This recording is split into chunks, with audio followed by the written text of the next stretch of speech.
জর্ডানের গর্জন, ইসরায়েলের বিরুদ্ধে নতুন ঝড়ের আভাস। ভূমধ্যসাগরের বাতাস হঠাৎই যেন দিক বদল করেছে। এতদিন ফিলিস্তিনের কান্না, গাজার ধ্বংসযজ্ঞ, পশ্চিম তীরের হাহাকার সবকিছুর মাঝে নীরব ছিল প্রতিবেশী রাষ্ট্রগুলো। কিন্তু এবার আর নীরবতা নয়, এবার মঞ্চে উঠেছে জর্ডান। নেতানিয়াহু গ্রেটার ইসরায়েলের মানচিত্র প্রকাশ করলেন, আর তার ঠিক পরেই জর্ডান ঘোষণা দিল যুদ্ধের প্রস্তুতির। ইসরায়েলের প্রধানমন্ত্রী বেনিয়ামিন নেতানিয়াহু সম্প্রতি যে মানচিত্র প্রকাশ করেছেন তা যেন আগুনে ঘি ঢালার মতো। সেই মানচিত্রে ফিলিস্তিন, জর্ডান, সিরিয়া এবং লেবাননকে অন্তর্ভুক্ত করে দেখানো হয়েছে কথিত গ্রেটার ইসরায়েল। ফিলিস্তিনিরা ক্ষুব্ধ, আরব দুনিয়াও ক্ষুব্ধ, তবে সবচেয়ে তেতে উঠেছে জর্ডান। রাজধানী আম্মান থেকে জারি হলো এক ঐতিহাসিক ঘোষণা। 3 দশকেরও বেশি সময় ধরে বন্ধ থাকা জাতীয় সামরিক পরিষেবা কর্মসূচি আবার চালু করছে জর্ডান। সিনেমার মতো দৃশ্য কল্পনা করুন, একদল তরুণ, চোখে আগুন, হাতে পতাকা, সামনে দাঁড়িয়ে আছেন যুবরাজ হোসেন বিন আবদুল্লাহ। তিনি বললেন, দেশের প্রতিটি তরুণকে প্রতিরক্ষার জন্য প্রস্তুত থাকতে হবে। এই এক লাইনেই জর্ডানের ভবিষ্যৎ বদলে গেল।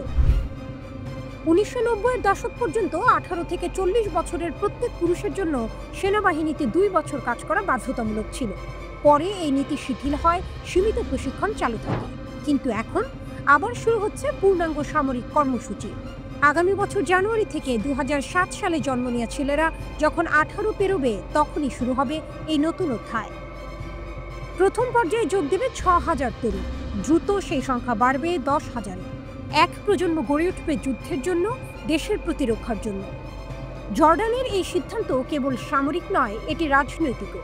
সিরিয়ার ভেতরে অস্থিরতা, গৃহযুদ্ধের সম্ভাবনা, ফিলিস্তিনিদের জোর করে বিতাড়ন, গাজায় হত্যাযজ্ঞ, সব মিলিয়ে জর্ডান এখন দ্বিগুণ হুমকির মুখে। একদিকে বাইরের হানা, অন্যদিকে অভ্যন্তরীণ অস্থিরতার আশঙ্কা। ঠিক এই মুহূর্তেই গ্রেটার ইসরায়েলের মানচিত্রে জর্ডানকে অন্তর্ভুক্ত করে নেতানিয়াহু দিলেন চরম বার্তা। আর সেই বার্তার জবাবই যেন এসেছে আম্মান থেকে। আমরা প্রস্তুত, আমরা এক, আমরা লড়ব। বিশ্লেষকরা বলছেন, জর্ডানের এই কর্মসূচি শুধু সেনাবাহিনীকে শক্তিশালী করবে না, তরুণদের ভেতরও এক নতুন পরিচয় গড়ে তুলবে। শৃঙ্খলা, চরিত্র এবং সবচেয়ে বড় কথা, দেশের প্রতি অবিচল আনুগত্য। জর্ডান হয়তো বড় শক্তি নয়, না আছে পারমাণবিক অস্ত্র, না আছে বিশ্বশক্তির মতো মহাকাশ প্রযুক্তি, কিন্তু আছে এক অমূল্য সম্পদ, ঐক্যবদ্ধ তরুণ প্রজন্ম। যুবরাজ হোসেন বিন আবদুল্লাহর নেতৃত্বে সেই প্রজন্ম এখন জেগে উঠছে। চিত্রনাট্য যেন লেখা হয়ে গেছে। একপাশে দখলদার ইসরায়েল, গ্রেটার ইসরায়েলের বিভীষিকাময় স্বপ্ন নিয়ে, অন্য পাশে ছোট্ট জর্ডান, কিন্তু বুক ভরা সাহস নিয়ে। মধ্যপ্রাচ্যের আকাশে প্রশ্ন ভেসে বেড়াচ্ছে, এই লড়াইয়ে শেষ পর্যন্ত কে টিকে থাকবে? সময়ই দেবে জবাব। কিন্তু ইতিহাসের পাতায় ইতিমধ্যেই লেখা হয়ে গেছে এক নতুন অধ্যায়। জর্ডান গর্জেছে।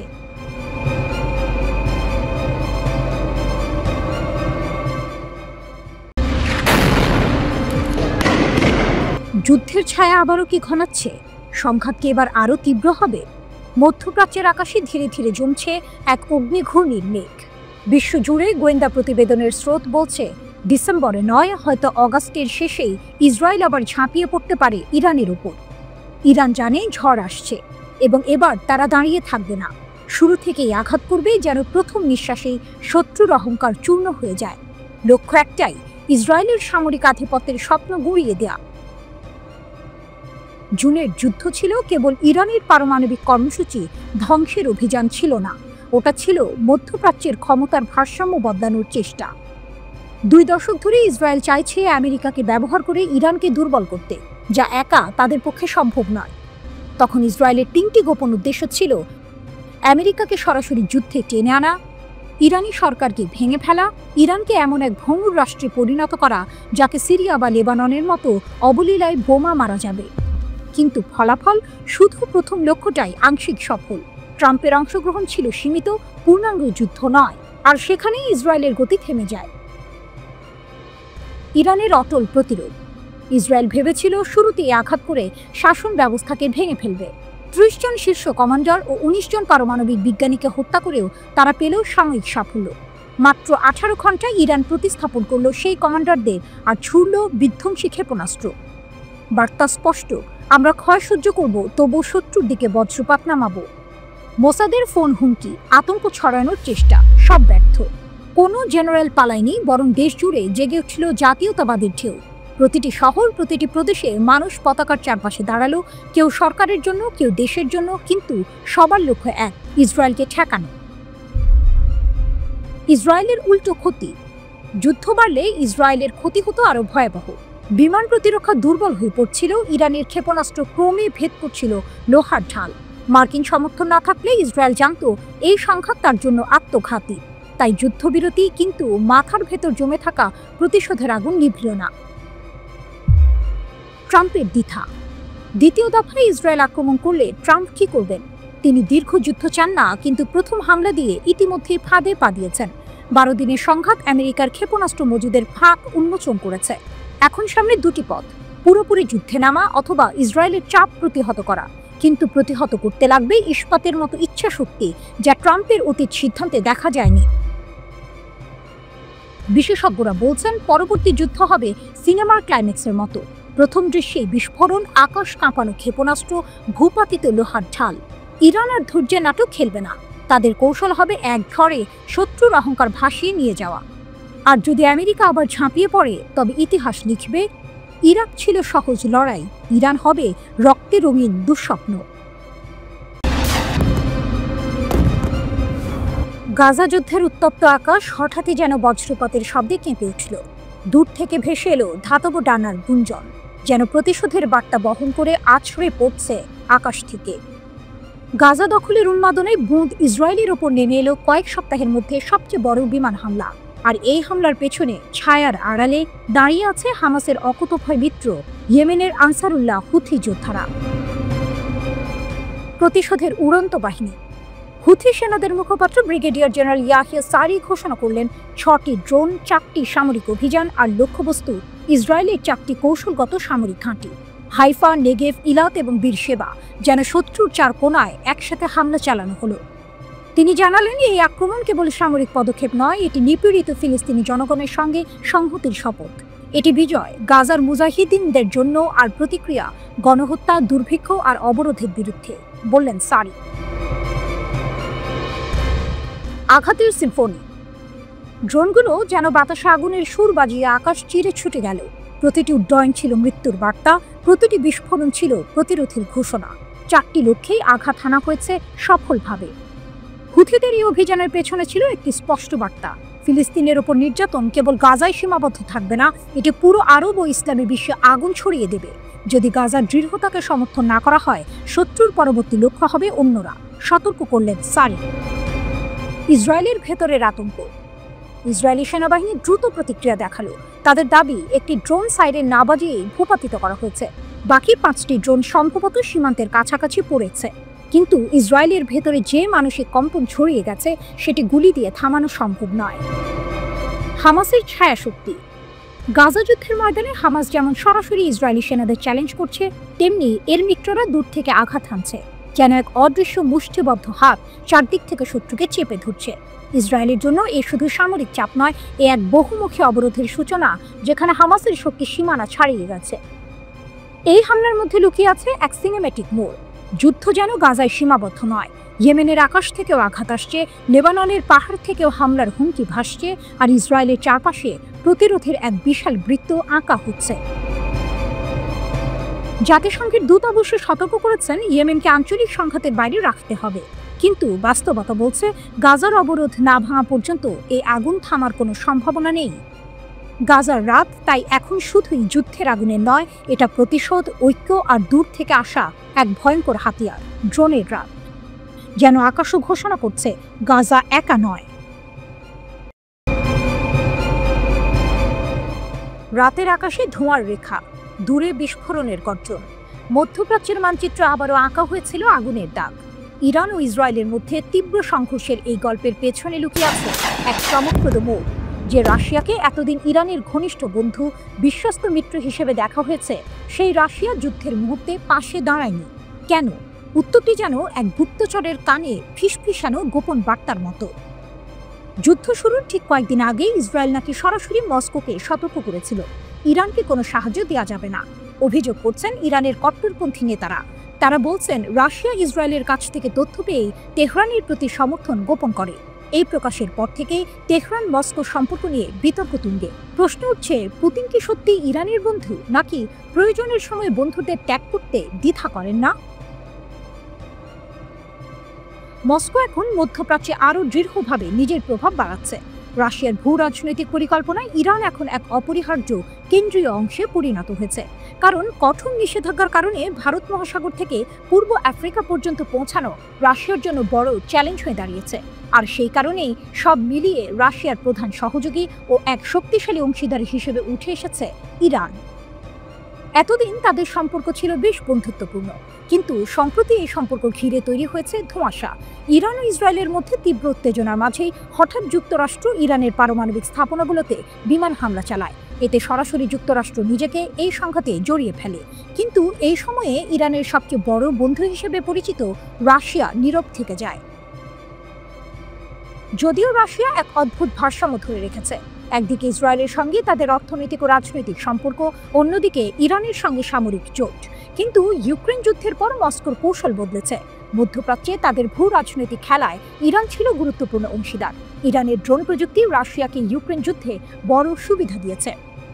2022 সালে দুই দেশের মধ্যে $1.75 বিলিয়ন ড্রোন চুক্তি হয়, যাতে বলা ছিল 2025 সালের মধ্যে 6000 শাহেদ ড্রোন তৈরি হবে। কিন্তু রাশিয়া 1 বছর আগে সেই লক্ষ্যমাত্রা পূর্ণ করে, আর তাতেই শুরু হয় মতবিরোধ। উপগ্রহ চিত্র ধরা পড়েছে মস্কো থেকে প্রায় 600 মাইল দূরে বিশাল কারখানায় এখন শাহিদ ড্রোনের উৎপাদন চলছে পূর্ণ গতিতে, তাও ইরানের সাহায্য ছাড়াই। পশ্চিমা গোয়েন্দারা বলছে আজ রাশিয়া প্রায় 90% শাহিদ সিরিজের ড্রোন নিজে বানাতে সক্ষম। শুধু তাই নয়, চুক্তি অনুযায়ী ইরানকে অর্থ নাকি সম্পূর্ণ দেয়নি রাশিয়া। আরেকটি সংবেদনশীল ইস্যু, আঞ্চলিক অবকাঠামো প্রকল্প জাঙ্গেজুর করিডোর। আজারবাইজান ও আর্মেনিয়াকে যুক্ত করবে এই পথ, যা ইরান বহুদিন ধরে বিরোধিতা করছে, কারণ এতে তাদের আঞ্চলিক প্রভাব কমে যাওয়ার আশঙ্কা।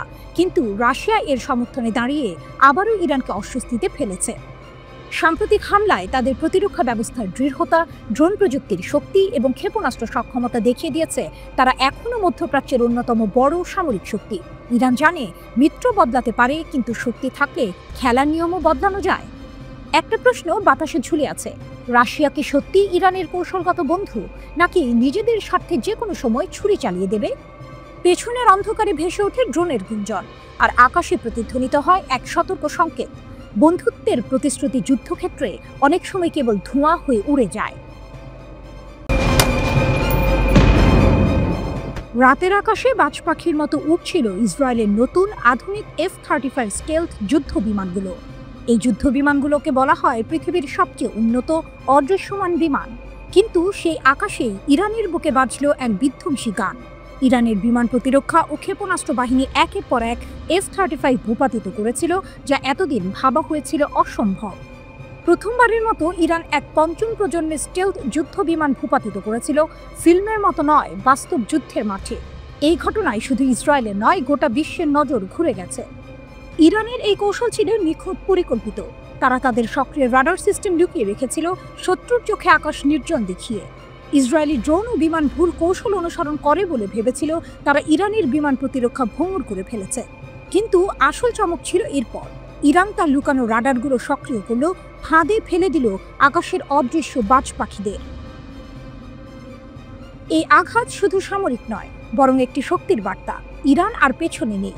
তাদের প্রযুক্তি, তাদের প্রস্তুতি এখন এমন পর্যায়ে পৌঁছেছে যেখানে সবচেয়ে আধুনিক ও দামি বিমানগুলো ধ্বংস হতে পারে। এরই প্রভাবে স্পেন তার বহু পরিকল্পিত F-35 ক্রয় বাতিল করার সিদ্ধান্ত নিয়েছে। তারা মার্কিন স্টেলথ বিমানের বদলে ইউরোপীয় বিমান যেমন ইউরোফাইটার টাইফুন ও FCAS প্রকল্পের দিকে ঝুঁকছে। স্পেন বলছে তাদের জন্য এখন সময় এসেছে নিজেদের প্রযুক্তি ও স্বায়ত্তশাসন বাড়ানোর। শুধু স্পেন নয়, ভারত, তুরস্ক, সুইজারল্যান্ড, কানাডা সব দেশই F-35 নিয়ে নতুন করে ভাবছে। ভারতের অবস্থান স্পষ্ট, নিজস্ব প্রযুক্তি বিকাশে বিশ্বাসী। মার্কিন বিমানে সীমিত কাস্টমাইজেশন পাওয়া যায় বলে তারা আগ্রহ কমিয়ে দিয়েছে। ইরানের ক্ষেপণাস্ত্র হামলা আর বিমান প্রতিরক্ষার সফলতা শুধু যুদ্ধক্ষেত্রেই নয়, বিশ্ববাজারেও প্রভাব ফেলেছে। লকহিড মার্টিনের গর্বিত অদৃশ্য বিমানের বিশ্বাস হারিয়ে ফেলেছে অনেক দেশ। বিশ্ব এখন নতুন যুদ্ধের জন্য প্রস্তুত হচ্ছে, যেখানে প্রযুক্তি আর কৌশল বদলাবে যুদ্ধের চেহারা। ইসরায়েলের এই পরাজয় শুধুই সামরিক না, এটি মানসিক ধাক্কা। তারা জানে তারা আর পুরনো গ্লোরিতে ফিরবে না। অন্যদিকে ইরানের গোপন প্রযুক্তি এবং লুকোনো রাডার নেটওয়ার্কের রহস্য বিশ্বের নজর কাটছে। এরা এক নতুন যুগের যোদ্ধা। যুদ্ধ এখন আর শুধু ক্ষেপণাস্ত্র বা বিমান হামলা নয়, এটি ভবিষ্যতের লড়াই, যেখানে প্রযুক্তির জাদু, গোয়েন্দা কৌশল এবং জাতীয় আত্মবিশ্বাস মিশে এক হয়ে যাবে। ইসরায়েলি পাইলটদের জন্য এটি যেন এক অজানা যুদ্ধে প্রবেশ, যেখানে তারা আকাশে অদৃশ্য হয়ে যেতে পারে না এবং ইরানের লুকোনো চোখ তাদের লক্ষ্য করে ধ্বংসের ছায়া নেমে আসে। F-35 এর পতন শুধু একটি বিমান বাহিনীর হার নয়, এটি ইরানের উদীয়মান শক্তির প্রমাণ। বিশ্ব মানচিত্রে এখন নতুন একটি ক্ষমতার আবির্ভাব ঘটেছে, যা প্রযুক্তি ও সাহসিকতার মিশেলে গড়ে উঠেছে। যুদ্ধের এই নতুন অধ্যায়ে ইরান তার অবস্থান শক্তিশালী করছে, আর বিশ্ব যুদ্ধের নতুন নিয়ম বুঝতে শুরু করেছে। গল্পটা শুরু হয় রাতের আঁধারে, যখন তেহরানের সরু গলিগুলোতে রহস্যের জাল বুনছিল বাতাস। শুধু তেহরান নয়, ছড়িয়ে ছিটিয়ে থাকা অন্যান্য শহরেও চলছিল এক গোপন খেলা। ইসরায়েলি গোয়েন্দা সংস্থা মোসাদের এজেন্টরা ছড়িয়ে পড়েছিল ইরানের মাটিতে এক অদৃশ্য সাপ হয়ে। তাদের লক্ষ্য দেশের গোপনীয় তথ্য পাচার করা, অস্থিতিশীলতা তৈরি করা। কিন্তু তাদের চাল ছিল ত্রুটিপূর্ণ, কারণ ইরানের গোয়েন্দারা তাদের এই ছায়া যুদ্ধকে গভীরভাবে পর্যবেক্ষণ করছিল। নীরবে দক্ষতার সাথে তারা 21 জনকে চিহ্নিত করল। তাদের মধ্যে 20 জনকেই গ্রেপ্তার করা হয়েছে এবং এদেরকে হাতে নাতে ধরেছে ইরানের গোয়েন্দা মন্ত্রণালয়। এই এজেন্টরা শুধু তথ্য পাচারকারী ছিল না, তাদের মধ্যে অনেকে দেশের গুরুত্বপূর্ণ বিষয়ে হস্তক্ষেপের পরিকল্পনাও করছিল। গ্রেপ্তার হওয়া এই এজেন্টদের মধ্যে একজন নারীও ছিলেন, যিনি আপাতদৃষ্টিতে একজন সাধারণ ব্যবসায়ী হিসেবে নিজেকে পরিচয় দিয়েছিলেন। কিন্তু তার ফোন থেকে উদ্ধার হওয়া কিছু এনক্রিপ্টেড বার্তা ফাঁস করে দেয় তার আসল পরিচয়। এই গ্রেপ্তারগুলো ছিল ইরানের জন্য একটি বড় বিজয়, যা দেশের নিরাপত্তা ব্যবস্থাকে আরও শক্তিশালী করে তোলে। কিন্তু এখানেই গল্পের শেষ নয়, বরং এর শুরু। কারণ এর পরপরই ঘটে গেল এক ভয়াবহ ঘটনা, যা সমগ্র ইরানকে নাড়িয়ে দিল। তেহরানের কেন্দ্রীয় কারাগারে রুজবে ভাদি নামে একজন ব্যক্তির মৃত্যুদণ্ড কার্যকর করা হয়। তার অপরাধ মোসাদের হয়ে গুপ্তচর বৃত্তি করা। রুজবে একসময় দেশের একজন খ্যাতিমান পারমাণবিক বিজ্ঞানী ছিলেন, কিন্তু অর্থের লোভ এবং প্রতিশোধের নেশা তাকে অন্ধকার পথে নিয়ে যায়। তিনি ইরানের পারমাণবিক কর্মসূচির সংবেদনশীল তথ্য ইসরায়েলি গোয়েন্দা সংস্থাকে ফাঁস করে দিচ্ছিলেন। তার মৃত্যুদণ্ড ছিল এক কঠোর বার্তা। ইরানের বিচার বিভাগ স্পষ্ট করে দেয়, দেশের নিরাপত্তার সাথে কোনো আপোষ নয়। এই ঘটনার পরপরই আরও একটি চাঞ্চল্যকর ঘটনা প্রকাশ্যে আসে। তেহরানের দক্ষিণ পূর্বাঞ্চলে একটি সন্ত্রাসী সেল ভেঙে দিয়েছে ইরানের নিরাপত্তা বাহিনী। Islamic Republic news agency IRNA অনুসারে এই সেলটি মোসাহেদিন-ই-খালক অর্গানাইজেশন MKO এর সাথে সম্পর্কিত ছিল। এই দলটি জনশৃঙ্খলা বিঘ্নিত করার এবং অস্থিতিশীলতা সৃষ্টির পরিকল্পনা করছিল। তবে তাদের পরিকল্পনা ব্যর্থ হয়ে যায়। পাক দাশেত কাউন্টির গভর্নর মোহাম্মদ হাসানপুর জানান, 3 সদস্যের এই দলটিকে গ্রেপ্তার করা হয়েছে এবং তাদের জিজ্ঞাসাবাদ চলছে। এই 3টি ঘটনা একে অপরের সাথে সম্পর্কযুক্ত ছিল। এটা যেন এক বিশাল ষড়যন্ত্রের 3টি ভিন্ন অংশ। প্রথমে মোসাদের এজেন্ট গ্রেপ্তার, তারপর একজন পারমাণবিক বিজ্ঞানীর মৃত্যুদণ্ড এবং সবশেষে একটি সন্ত্রাসী সেলের পতন। এর পেছনের মূল উদ্দেশ্য ছিল ইরানের নিরাপত্তা ব্যবস্থাকে ভেঙে দেয়া এবং দেশে বিশৃঙ্খলা তৈরি করা। কিন্তু ইরান তার গোয়েন্দা নেটওয়ার্কের মাধ্যমে এই চক্রান্তগুলোকে একের পর এক নস্যাৎ করে দিয়েছে। এই ঘটনাগুলো থেকে একটি বিষয় পরিষ্কার, ইরানের সরকার দেশের নিরাপত্তা নিশ্চিত করতে দৃঢ় প্রতিজ্ঞ। বিচার বিভাগের প্রধান গোলাম হোসেন মোসেনি এজেই বারবার জোর দিয়ে বলেছেন, গুপ্তচর বৃত্তির মতো অপরাধের সাথে কোনো আপোষ করা হবে না। দেশের বিচার বিভাগ ও নিরাপত্তা বাহিনী ঐক্যবদ্ধভাবে কাজ করছে। এখন প্রশ্ন হচ্ছে, এই ঘটনাগুলোর পর মোসাদকে আবারও নতুন কোনো চাল চালবে, নাকি তারা তাদের কৌশল পরিবর্তন করতে বাধ্য হবে? ইরানের নিরাপত্তা বাহিনী কি পারবে সব ষড়যন্ত্র নস্যাৎ করতে?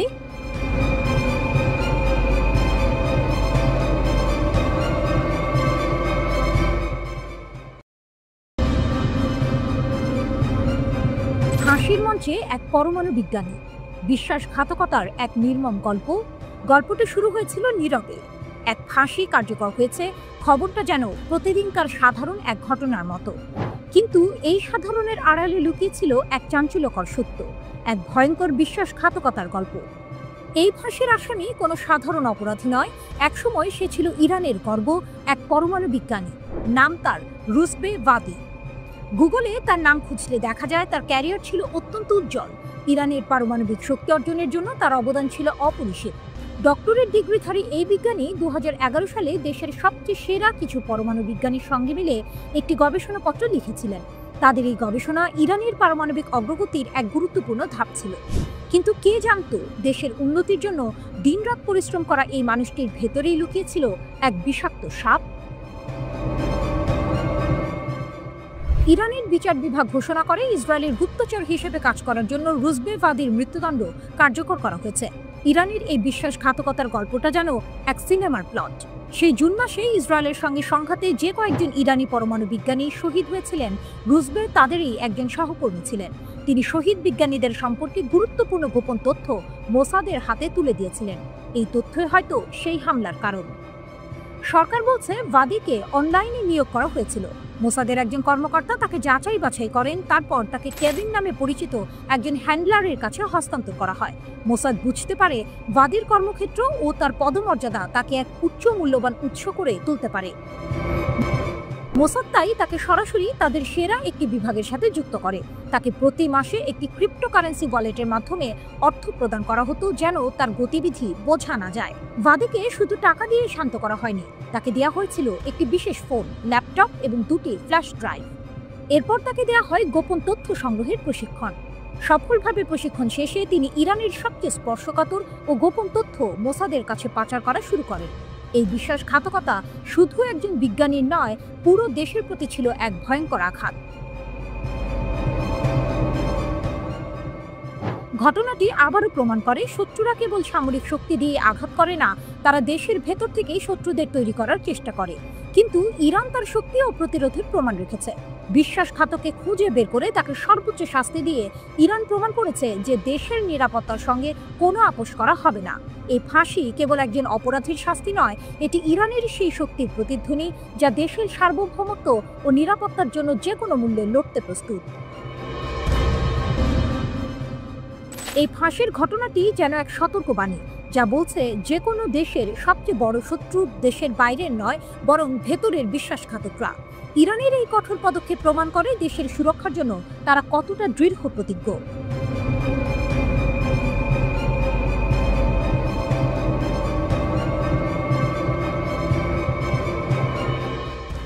ইরানের নাটকীয় পদক্ষেপ, মোসাদের ষড়যন্ত্র নস্যাৎ, খামেনির দেশের শক্তি প্রদর্শিত, আটকে রাখা শ্বাস, রুদ্ধশ্বাস, উত্তেজনা আর একের পর এক বিস্ময়। এমনই এক চাঞ্চল্যকর ঘটনা ঘটেছে ইরানের বুকে। দেশটির গোয়েন্দা মন্ত্রণালয় এক নাটকীয় অভিযানে মোসাদ সংশ্লিষ্ট গোষ্ঠীগুলোর একটি বড় ষড়যন্ত্র ফাঁস করেছে। সিস্তান ও বালুচেস্তান প্রদেশের শান্ত মাটিতে হঠাৎ করেই যেন যুদ্ধ শুরুর দামামা বেজে উঠল। কিন্তু ইরান তার অদম্য শক্তি ও ক্ষুরধার বুদ্ধিমত্তা দিয়ে শত্রুর সব চাল নস্যাৎ করে দিয়েছে। রিপোর্ট আল মায়াদিনে। মার্কিন অস্ত্রের বিশাল চালান জব্দ, এক মারাত্মক চাল। শত্রুরা হয়তো ভেবেছিল তারা গোপনে তাদের কাজ চালিয়ে যাবে এবং ইরান তাদের ফাঁদে পা দেবে, কিন্তু সিস্তান ও বালুচেস্তানে যা ঘটল তা তাদের সব পরিকল্পনা উল্টে দিল। ইরানের নিরাপত্তা কর্মকর্তারা 3টি পৃথক অভিযানে 210টিরও বেশি সামরিক গ্রেড অস্ত্র জব্দ করেছেন। এই অস্ত্রগুলো কোথা থেকে এসেছে জানেন? মার্কিন যুক্তরাষ্ট্র। হ্যাঁ, ঠিকই শুনেছেন। মার্কিন অস্ত্রগুলো ইসরায়েলের মোসাদ গোয়েন্দা সংস্থার সঙ্গে যুক্ত কিছু গোষ্ঠী পাচার করছিল। তাদের উদ্দেশ্য ছিল একটাই, ইরানকে অস্থিতিশীল করা এবং সন্ত্রাসী কর্মকাণ্ডের মাধ্যমে দেশের শান্তি নষ্ট করা। কিন্তু ইরানের গোয়েন্দা বিভাগের তীক্ষ্ণ নজর থেকে কিছুই লুকানো সম্ভব নয়। তারা এই ষড়যন্ত্রের গন্ধ পেয়েছিল এবং অত্যন্ত দক্ষতার সাথে এই বিপুল পরিমাণ অস্ত্রের চালান আটক করেছে। এটি কেবল একটি অস্ত্র জব্দ নয়, এটি মোসাদ এবং তাদের মিত্রদের মুখের ওপর একটি সজাগ চপেটাঘাত। ইরানের এই পদক্ষেপ প্রমাণ করে দেশের নিরাপত্তা রক্ষার জন্য তারা কতটা দৃঢ় প্রতিজ্ঞ। আইআরজিসির হুঁশিয়ারি, প্রত্যাশার চেয়েও কঠোর জবাব। ইরান শুধু অস্ত্র জব্দ করেই থেমে থাকেনি, বরং শত্রুদের প্রতি এক কঠিন বার্তা দিয়েছে। দেশটির সামরিক কমান্ডারদের শাহাদাতের 40তম দিন উপলক্ষে দেয়া এক বিবৃতিতে Islamic Revolutionary Guard Corps IRGC স্পষ্ট জানিয়ে দিয়েছে, ইরানের নিরাপত্তার উপর যে কোনো হুমকির জবাবে তারা প্রত্যাশার চেয়েও বেশি কঠোর প্রতিক্রিয়া জানাবে। বিবৃতিতে বলা হয়েছে, অপারেশন ট্রু প্রমিস 3 এর চেয়েও বেশি শক্তিশালী এবং বেদনাদায়ক হবে তাদের পরবর্তী পদক্ষেপ। এই হুঁশিয়ারি দেওয়া হয়েছে মূলত যুক্তরাষ্ট্র, ইসরায়েল এবং তাদের মিত্রদের উদ্দেশ্যে। এর মাধ্যমে আইআরজিসি নিজেদের অপ্রতিরোধ্য শক্তির কথা পুনরায় স্মরণ করিয়ে দিয়েছে। তারা যে কোনো আগ্রাসনের বিরুদ্ধে যে কোনো সময়, যে কোনো স্থানে কড়া জবাব দিতে প্রস্তুত। এই ঘটনাগুলো কেবল অস্ত্রের চালা নাটকের খবর নয়, বরং এটি ইরানের অদম্য শক্তি, সামরিক প্রস্তুতি এবং দেশের নিরাপত্তা নিশ্চিত করার দৃঢ় প্রতিজ্ঞার এক সুস্পষ্ট প্রতিফলন। শত্রুরা যখন দেশের শান্তি নষ্ট করতে চায়, তখন ইরান যেন আরও শক্তিশালী হয়ে ওঠে। এই নাটকীয় মোড় এবং রুদ্ধশ্বাস পরিস্থিতি প্রমাণ করে ইরানকে দুর্বল ভাবার কোনো অবকাশ নেই। দেশের সার্বভৌমত্ব রক্ষায় তারা যে কতটা অপ্রতিরোধ্য তা আবারও প্রমাণিত হলো। এই ঘটনা কি অঞ্চলে আরও নতুন কোনো উত্তেজনার জন্ম দেবে, নাকি শত্রুরা ইরানের এই শক্তি দেখে পিছু হটবে?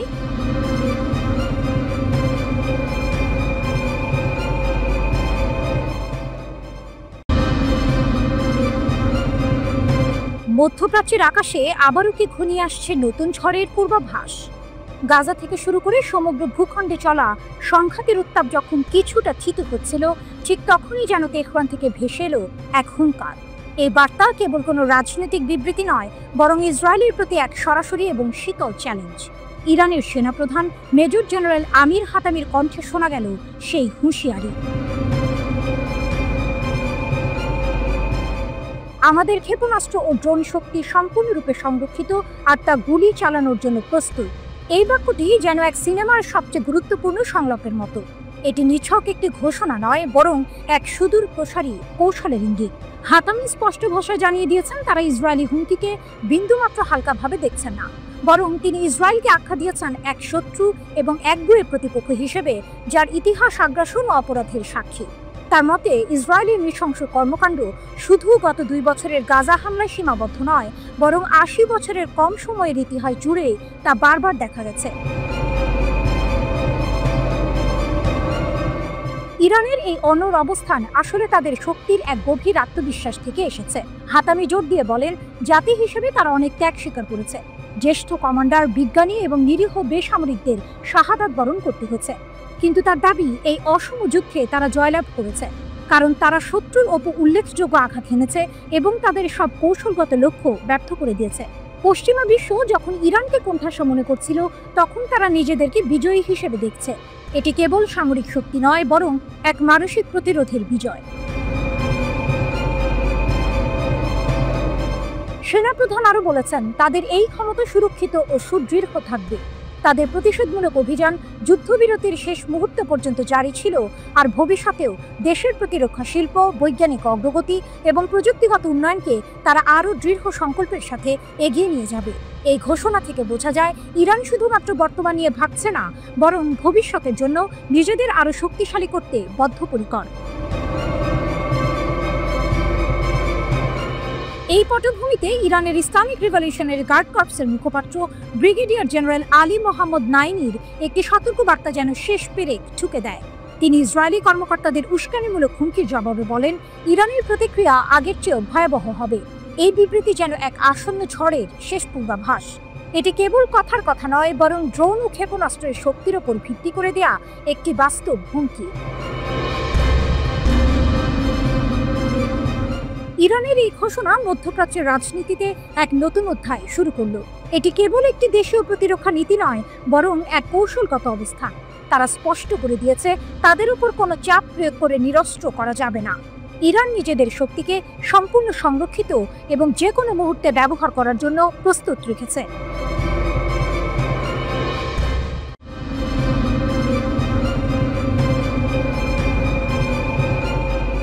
আবারও ক্ষেপণাস্ত্র হামলার পর ভূগর্ভস্থ আশ্রয় কেন্দ্রে ইসরায়েলিরা।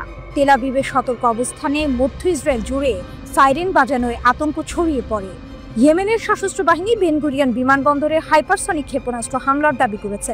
ইয়েমেনিদের ছোড়া একটি ব্যালিস্টিক ক্ষেপণাস্ত্র ইসরায়েলি বিমান প্রতিরক্ষা বাহিনী প্রতিহত করার দাবি করেছে।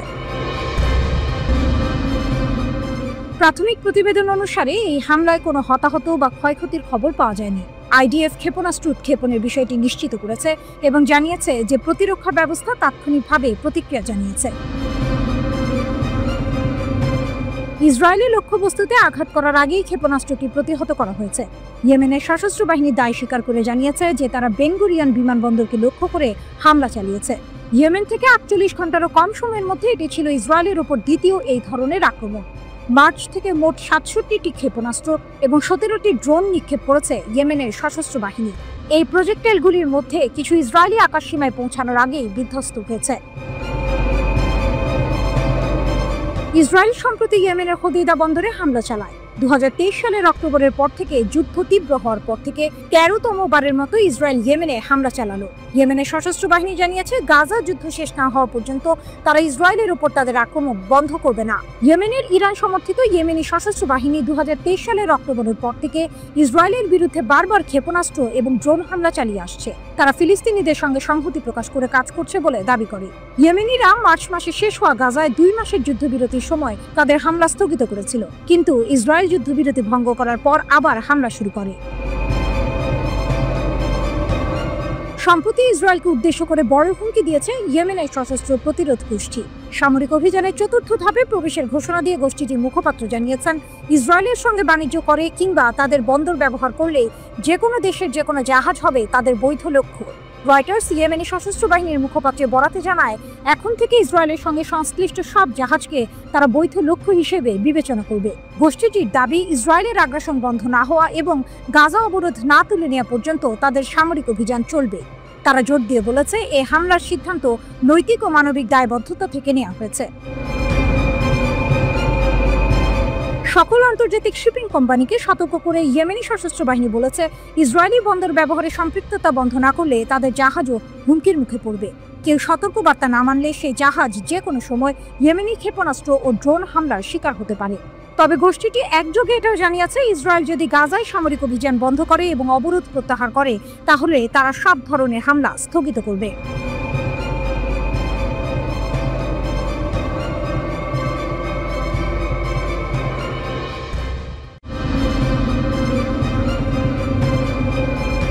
ইরান অদম্য এক জাতির অবিশ্বাস্য উত্থান।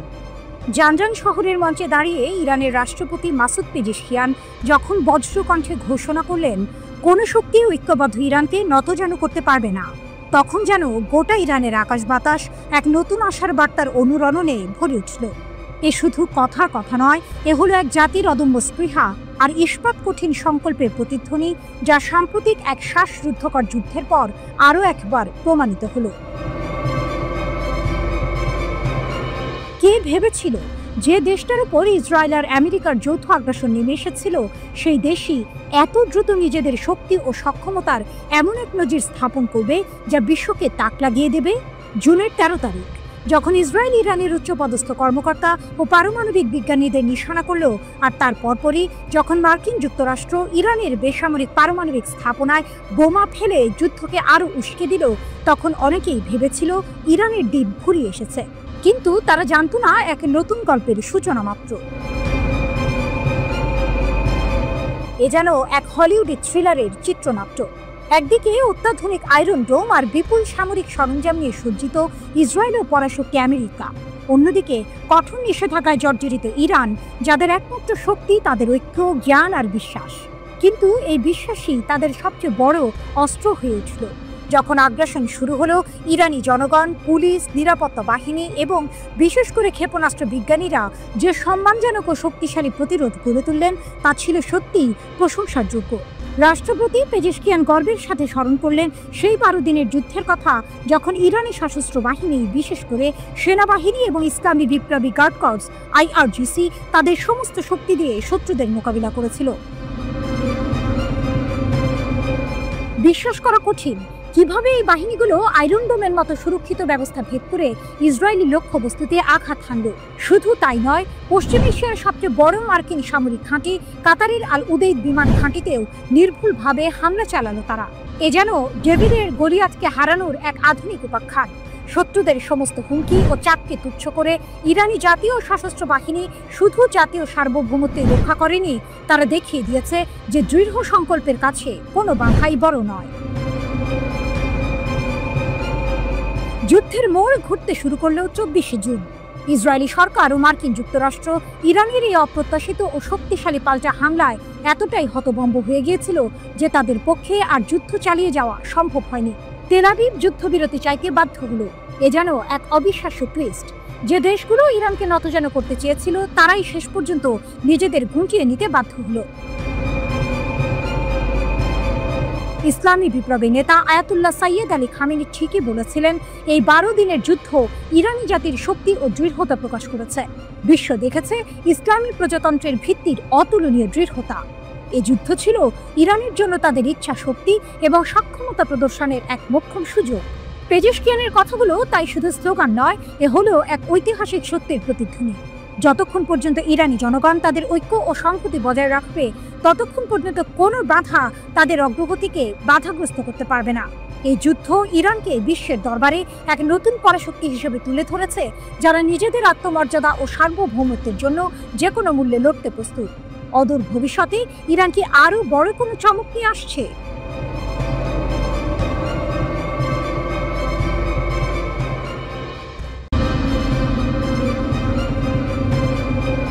ইরান নেতানিয়াহুকে আতঙ্কিত করে তুলেছে।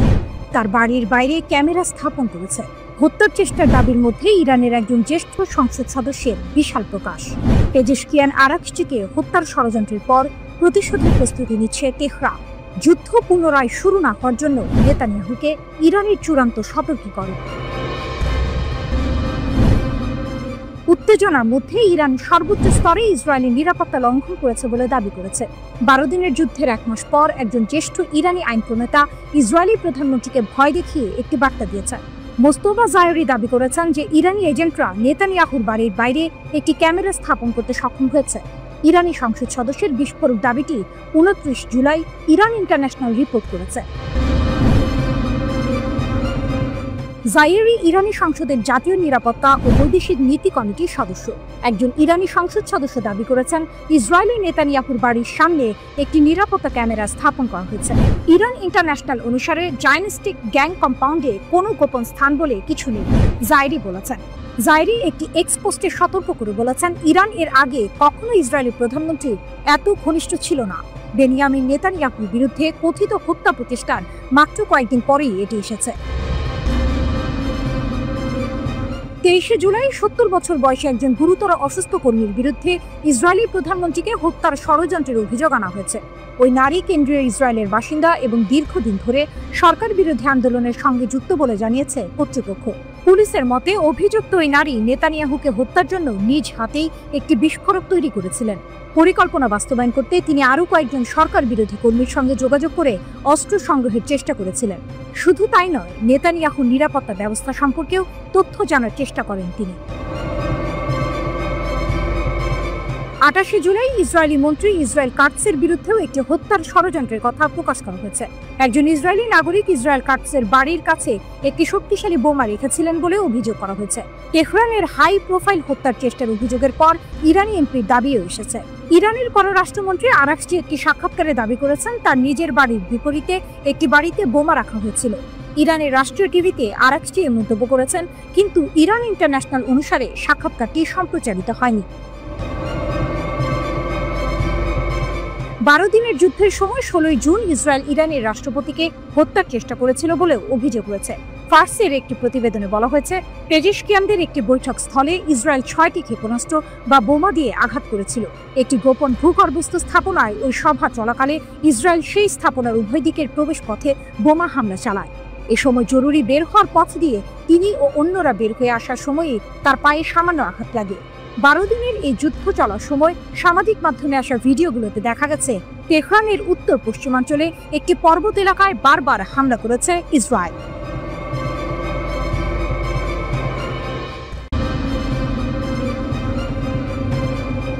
গাজায় যুদ্ধ না থামালে ফিলিস্তিনকে স্বাধীন রাষ্ট্র হিসেবে স্বীকৃতি দেবে যুক্তরাজ্য। যুক্তরাজ্যের প্রধানমন্ত্রী কিয়ার স্টারমার ঘোষণা দিয়েছেন যে যদি গাজায় যুদ্ধ না থামে তাহলে আগামী সেপ্টেম্বরের মধ্যে ফিলিস্তিনকে একটি স্বাধীন রাষ্ট্র হিসেবে স্বীকৃতি দেওয়া হবে। 29 জুলাই নিজের মন্ত্রী পরিষদের সঙ্গে এক জরুরি বৈঠকের পর তিনি এই সিদ্ধান্তের কথা জানান। ব্রিটিশ প্রধানমন্ত্রী বলেন, ইসরায়েলি সরকার যদি গাজার ভয়াবহ পরিস্থিতি নিরসনে কার্যকর পদক্ষেপ না নেয় এবং নির্দিষ্ট কিছু শর্ত পূরণ না করে, যার মধ্যে যুদ্ধবিরতি ও দীর্ঘমেয়াদী শান্তি প্রক্রিয়ার প্রতি অঙ্গীকার অন্তর্ভুক্ত, তাহলে এই স্বীকৃতি কার্যকর হবে। তিনি আরও উল্লেখ করেন যে যুক্তরাজ্যের মূল লক্ষ্য হল একটি স্বাধীন ফিলিস্তিন রাষ্ট্রের পাশে একটি নিরাপদ ইসরায়েল রাষ্ট্রের সহাবস্থান নিশ্চিত করা। এর আগে বিশ্বের প্রায় 139টি দেশ ফিলিস্তিনকে স্বাধীন রাষ্ট্র হিসেবে স্বীকৃতি দিয়েছে। ফ্রান্সও জাতিসংঘের সভায় ফিলিস্তিন রাষ্ট্রকে স্বীকৃতি দেওয়ার অঙ্গীকার করেছে। এদিকে ইসরায়েলের সঙ্গে সম্পর্ক স্বাভাবিক করতে কঠিন শর্ত সৌদি আরবের। ইসরায়েলের সঙ্গে সম্পর্ক স্বাভাবিকীকরণে কঠিন শর্ত দিয়ে আসছে সৌদি আরব। আবারও সেই শর্তের পুনর্ব্যক্ত করলেন সৌদি পররাষ্ট্রমন্ত্রী ফয়সাল বিন ফারহান। তিনি বলেছেন, ফিলিস্তিনের রাষ্ট্র প্রতিষ্ঠাই টেকসই শান্তির একমাত্র পথ। দ্য টাইমস অফ ইসরায়েলের প্রতিবেদনে বলা হয়, সৌদি আরব তার অবস্থান পুনর্ব্যক্ত করে বলেছে, ইসরায়েলের সঙ্গে স্বাভাবিকীকরণ কেবল একটি ফিলিস্তিনি রাষ্ট্র প্রতিষ্ঠার মাধ্যমেই সম্ভব। প্যারিসের সঙ্গে রিয়াদের সহযোগিতায় দ্বিরাষ্ট্রীয় সমাধানের প্রচারণায় জাতিসংঘের সম্মেলনের ফাঁকে এক সংবাদ সম্মেলনে সৌদি পররাষ্ট্রমন্ত্রী ফয়সাল বিন ফারহান বলে, এটি একই অবস্থান যা 1 বছর আগে সৌদি ক্রাউন প্রিন্স মোহাম্মদ বিন সালমান প্রকাশ করেছিলেন। ওদিকে ওপেন সোর্স তথ্য এবং প্রতিরক্ষা বিশেষজ্ঞদের বরাত দিয়ে ব্লুমবার্গ জানিয়েছে, 17 বছর পর প্রথমবারের মতো যুক্তরাষ্ট্র সম্ভবত ব্রিটেনে পারমাণবিক অস্ত্র মোতায়েন করেছে। এটি রাশিয়ার জন্য একটি সম্ভাব্য সতর্কবার্তা। প্রতিবেদনে বলা হয়েছে, 16 জুলাই একটি মার্কিন সামরিক পরিবহন বিমান নিউ মেক্সিকোর কিটল্যান্ড বিমান ঘাঁটি থেকে সক্রিয় ট্রান্সপন্ডার নিয়ে পূর্ব ইংল্যান্ডের RAF লেকেনহিথে উড়ে যায়। বেশ কয়েকজন প্রতিরক্ষা বিশ্লেষকের মতে বিমানটিতে B6112 থার্মোনিউক্লিয়ার বোমা বহন করা হয়েছিল বলে ধারণা করা হচ্ছে। এটি 2008 সালের পর যুক্তরাজ্যে প্রথম মার্কিন পারমাণবিক অস্ত্র মোতায়েনের ঘটনা। গত বছর ন্যাটোর প্রাক্তন মহাসচিব জেন্স স্টলটেনবার্গ বলেছিলেন, রাশিয়া ও চীনকে ঠেকাতে সামরিক জোটটি আরও পারমাণবিক অস্ত্র মোতায়েনের কথা বিবেচনা করছে। ক্রেমলিনের মুখপাত্র দিমিত্রি পেসকভ এই মন্তব্যকে আরেকটি উত্তেজনা বৃদ্ধি বলে বর্ণনা করেন। যুক্তরাজ্য থেকে তুরস্ক সবচেয়ে শক্তিশালী অপারমাণবিক বোমা উন্মোচন করেছে তুরস্ক। এর নাম গাজাব। ইস্তাম্বুলে অনুষ্ঠিত আন্তর্জাতিক প্রতিরক্ষা শিল্প মেলায় এটি উন্মোচন করা হয়। 2000 পাউন্ড বা প্রায় 970 কেজি ওজনের বোমাটি তৈরি করেছে তুরস্কের জাতীয় প্রতিরক্ষা মন্ত্রণালয়ের গবেষণা ও উন্নয়ন R&D কেন্দ্র। এক সরকারি কর্মকর্তা জানান, বোমাটি প্রতি মিটারে 10.16টি বিস্ফোরণ ঘটাতে পারে, যেখানে সাধারণত 3 মিটার ব্যবধানে একটি বিস্ফোরণ ঘটে। এতে এর বিধ্বংসী ক্ষমতা অনেক বেশি। এটি F-16 যুদ্ধ বিমান থেকে ফেলা হয়।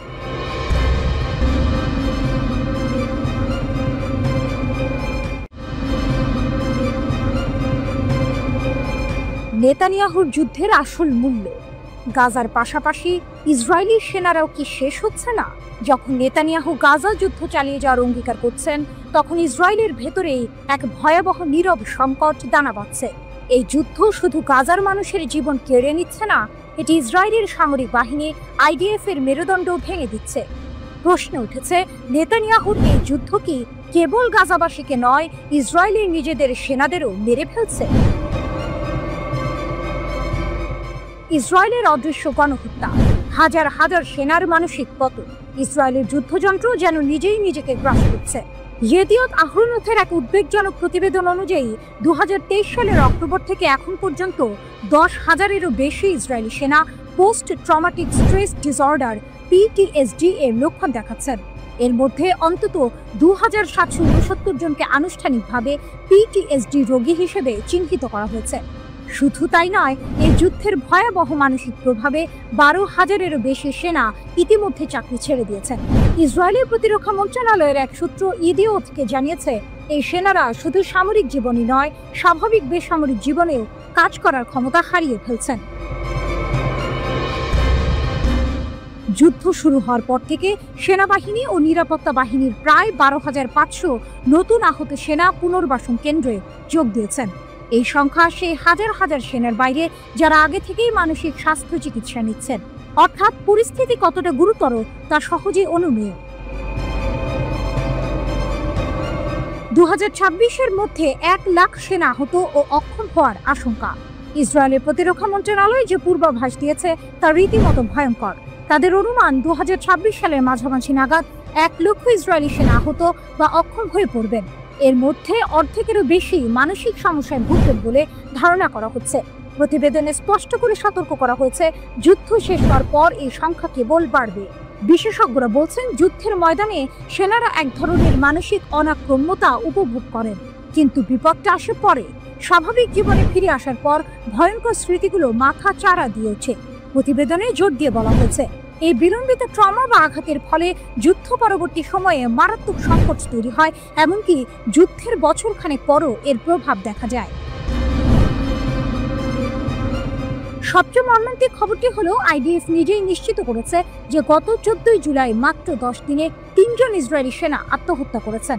চ্যানেল 12 এর খবর অনুযায়ী 14 জুলাই নাহাল ব্রিগেডের একজন সেনা নিজের জীবন কেড়ে নেন। 10 জুলাই গাজা থেকে ফিরে আসা একজন গোলানি সেনা সদে তেইমান ঘাঁটিতে আত্মহত্যা করেন। ইসরায়েল হায়ুন জানিয়েছে, 2024 সালেই এই পর্যন্ত 21 জন সেনা আত্মহত্যা করেছেন। আর হারেজ এর তথ্য অনুযায়ী 2023 সালে গাজা যুদ্ধ শুরু হওয়ার পর থেকে যুদ্ধ সম্পর্কিত আত্মহত্যার সংখ্যা বেড়ে দাঁড়িয়েছে 42 জনে। এই পরিসংখ্যানগুলো কি ইসরায়েলি সমাজের প্রতি এক ভয়াবহ ইঙ্গিত দিচ্ছে? নেতানিয়াহু যখন যুদ্ধের ধারাবাহিকতা রক্ষার প্রতিশ্রুতি দিচ্ছেন, তখন তার নিজের সেনাবাহিনীর ভেতরেই এক অদৃশ্য ক্ষয় চলছে।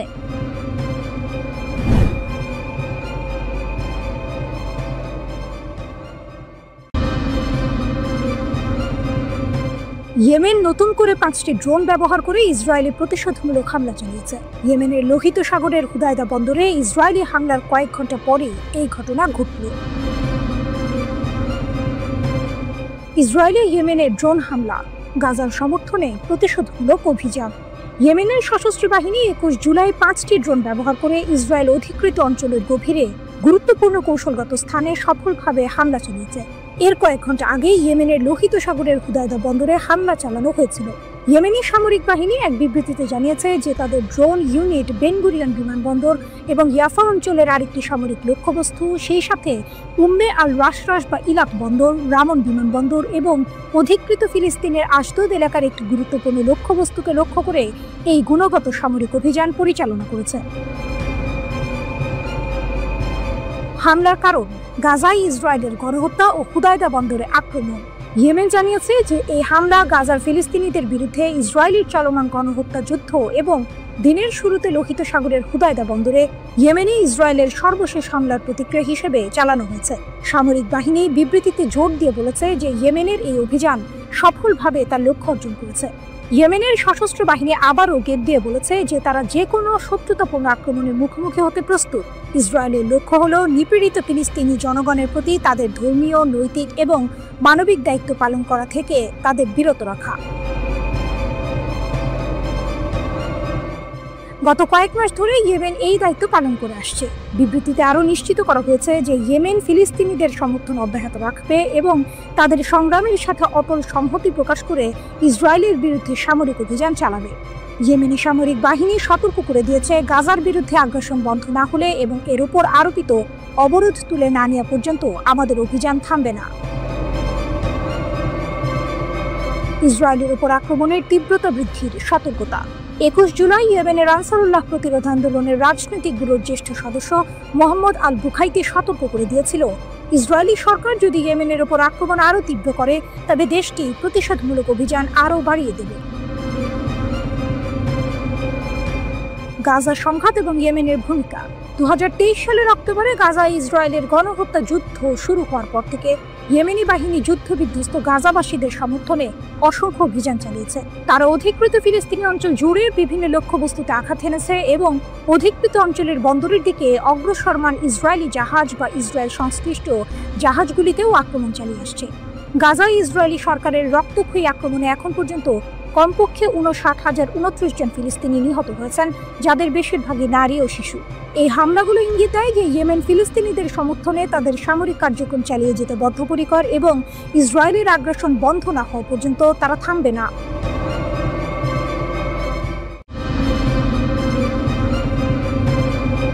যুদ্ধ, ক্ষমতা, টানাপোড়েন আর গোপন কূটনীতির এই সময়ে মস্কোর বুকে ঘটল এক নাটকীয় মোড়, যা হয়তো বদলে দিতে পারে বিশ্ব রাজনীতির গতিপথ।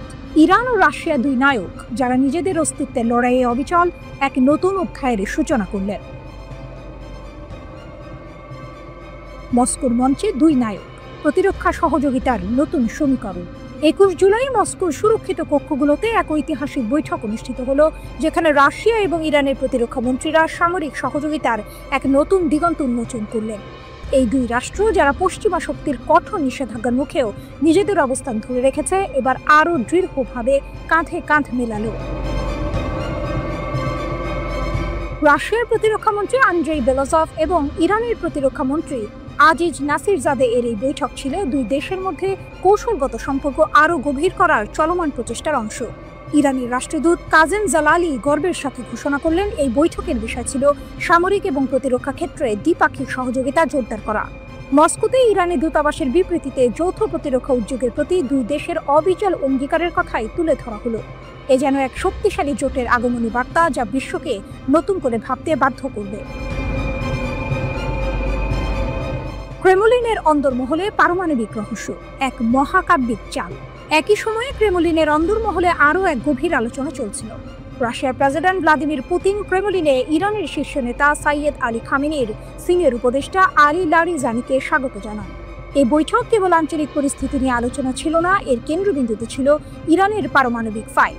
ক্রেমলিনের মুখপাত্র দিমিত্রি পেসকভ জানান, লারিজানি মধ্যপ্রাচ্যের ক্রমবর্ধমান পরিস্থিতি এবং ইরানের পারমাণবিক কর্মসূচির সর্বশেষ আপডেট পুতিনের কাছে তুলে ধরেছেন। ক্রমবর্ধমান আঞ্চলিক উত্তেজনার মধ্যে এই কূটনৈতিক যোগাযোগ বিশ্বকে এক বড় প্রশ্নের সামনে দাঁড় করিয়েছে। রাশিয়া কি কেবল স্থিতিশীলতা চাইছে, নাকি ইরানের পারমাণবিক সক্ষমতাকে আরও শক্তিশালী করার পেছনে তার কোনো উদ্দেশ্য রয়েছে? রাশিয়ার পক্ষ থেকে রাজনৈতিক সমাধানের কথা বলা হলেও পশ্চিমাদের ভয়ের আড়ালে লুকানো থাকতে পারে এক গভীর কৌশল। যখন পশ্চিমা বিশ্ব ইরানের পারমাণবিক কর্মসূচির হ্রাস টানার চেষ্টা করছে, তখন রাশিয়ার এই ঘনিষ্ঠতা এক নতুন বার্তা দিচ্ছে। লারিজানি যখন পুতিনের কাছে পারমাণবিক কর্মসূচির আপডেট দিচ্ছিলেন, তখন কি শুধু তথ্যের আদান প্রদান হচ্ছিল, নাকি রাশিয়া এবং ইরানের দুই নায়ক এমন কোনো গোপন চুক্তিতে আবদ্ধ হচ্ছিলেন যা পারমাণবিক প্রযুক্তি বা সামরিক সহায়তার বিনিময়ে বিশ্বমঞ্চে তাদের ক্ষমতাকে আরও কয়েকগুণ বাড়িয়ে দেবে? এই বৈঠকগুলোকে কেবল কূটনৈতিক প্রথা মেনে চলা আনুষ্ঠানিকতা ছিল, নাকি এটি ছিল পশ্চিমা বিশ্বের ওপর চাপ সৃষ্টির এক মহাকাব্যিক চাল? যদি সত্যিই ইরান এবং রাশিয়ার মধ্যে পারমাণবিক প্রযুক্তি বা উন্নত সামরিক সরঞ্জাম বিনিময়ের কোনো গোপন চুক্তি হয়ে থাকে, তাহলে তা মধ্যপ্রাচ্য এবং বিশ্বের ক্ষমতার ভারসাম্যে এক ভূমিকম্প ঘটাবে। এই দুই নায়কের পদক্ষেপ, যারা একদিকে নিজেদের প্রতিরক্ষা জোরদার করছেন, অন্যদিকে পশ্চিমা আধিপত্যকে চ্যালেঞ্জ জানাচ্ছেন, বিশ্বকে এক নতুন স্নায়ু যুদ্ধের দিকে ঠেলে দিতে পারে। এই নাটকীয় মোড় কি বিশ্বকে এক নতুন ভূ রাজনৈতিক লড়াইয়ের দিকে নিয়ে যাচ্ছে, নাকি এটি কেবল নিজেদের আত্মরক্ষার এক দৃঢ় প্রচেষ্টা?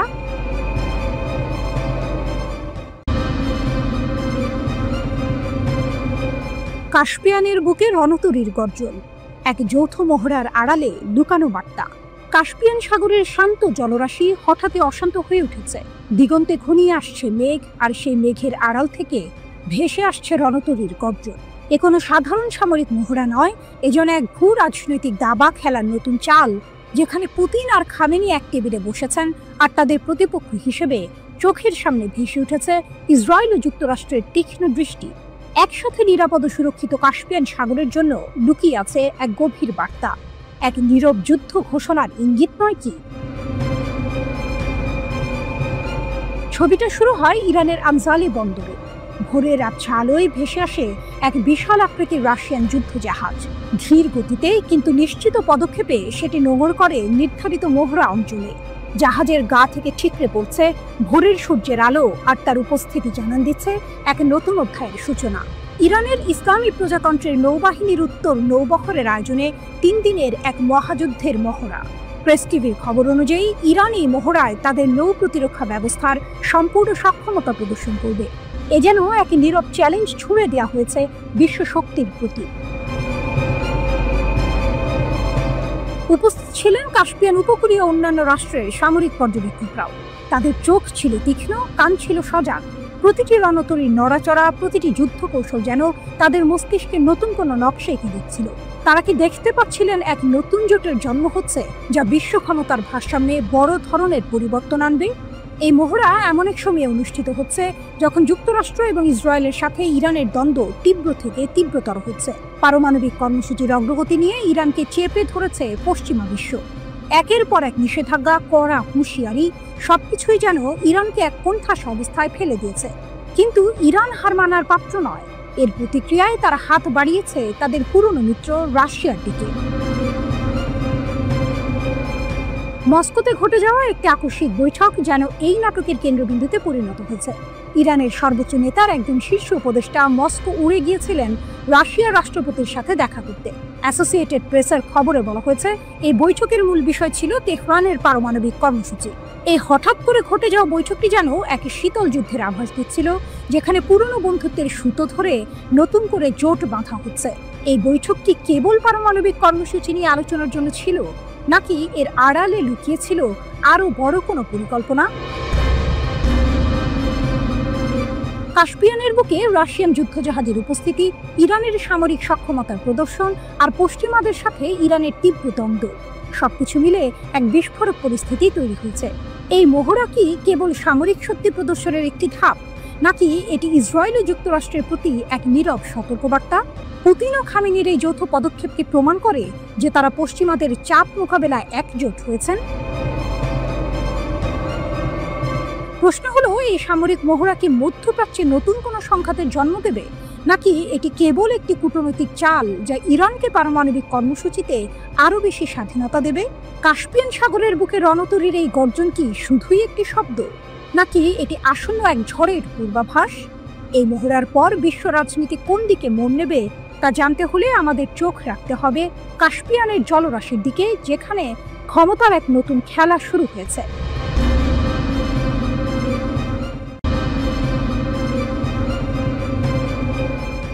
গাজা যুদ্ধের উত্তাপ এখন শুধু ফিলিস্তিনি ভূখণ্ডে সীমাবদ্ধ নেই, এর আঁচ ছড়িয়ে পড়েছে লোহিত সাগরের ওপার পর্যন্ত।